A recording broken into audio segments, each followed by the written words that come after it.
a unique opportunity for anime and manga fans. If you're a One Piece fan, I'm sure you'd love to draw your favorite characters. Now you can get 2 amazing books for free. The first book will teach you drawing techniques, and the second one will show you how to create art directly on your phone without even needing to draw. You'll be able to create stunning virtual artwork just like the one on your screen right now. Both books are completely free if you act fast and click the link in the description. Don't waste time. This is a one-of-a-kind opportunity. Hey there, pirates. Welcome aboard the Anime No Mi channel. Guys, during chapter 1059 of the One Piece manga, we witnessed the revelation of an unexpected battle. Boa Hancock and her Kuja pirates were being attacked by the crew of a Yonko, Marshall D. Teach. I hope for your support to help our crew win, and to do so, you just need to click the thumbs up button, leave a like, and subscribe to the channel. By doing this, you will win an incredible devil fruit, so just comment which fruit you want. The chapter finally showed us what happened to Hancock after Kobe and the Marines tried to invade the island to capture her. It turns out that Blackbeard took advantage of the chaos to invade the island as well, as he wanted Hancock's devil fruit. The Blackbeard pirates' hunt for powerful devil fruits came to light after the time skip, but Blackbeard had never been shown going to another location personally to get his hands on an Akuma no Mi. This implies that the fruit Boa Hancock consumed has something very special hidden in its powers. As far as we know, the Miro no Mi has the ability to turn its opponents into stone and operates on any impure feelings her opponents might have toward her. Although it was stated that it only affects living beings, one of Hancock's attacks was able to turn a pacifista's head into stone. Therefore, this devil fruit might actually be effective against both living and non-living beings. However, Blackbeard went after her because he wanted the power of that fruit. In the end, the battle was brutal, and Boa Hancock managed to petrify 2 of Blackbeard's top commanders. But she was on the verge of losing the battle when Rayleigh appeared and mediated the conflict. However, there's something deeper in these events. Hancock realized that she's facing great dangers,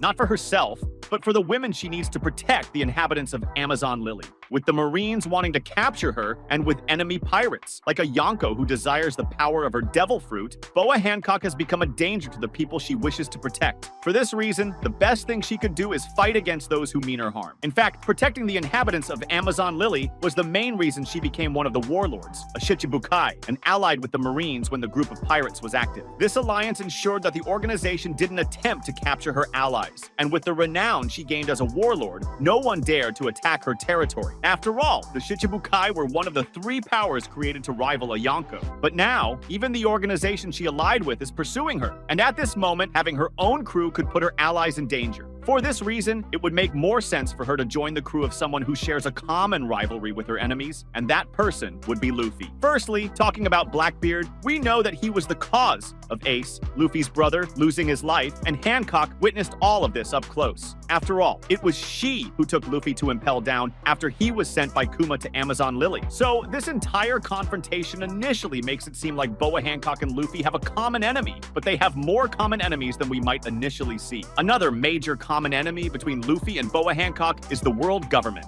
We saw during episode 278 that Luffy declared war on them to protect Robin in the memorable moment of "I want to live" when Soga King burned the flag. We know that Luffy and Egghead was attacked by the 5 elders, the Gorosei, who are the highest-ranking world nobles, all because of the revelations that would be made by Vegapunk, which the Straw Hat Pirates tried to protect. In the end, one of the most striking moments that united the crew was when Luffy attacked a world noble during episode 396 of One Piece. On the Sabaody archipelago, Luffy discovered how those who believed themselves to be gods in the world acted, and on that day, he attacked one of the world nobles without fearing the consequences, a way to show that he wouldn't allow those people to do whatever they wanted. And for those who don't know, this ties directly into Boa Hancock's story. When Hancock was 12 years old, she and her sisters were included in the crew of the Kuja pirates and were sailing on their ship when suddenly they were captured by villains and sold to the world nobles. During her time being forced to serve the celestial dragons, Boa Hancock was forced to eat the devil fruit she possesses today. They did this thinking she could use the Miro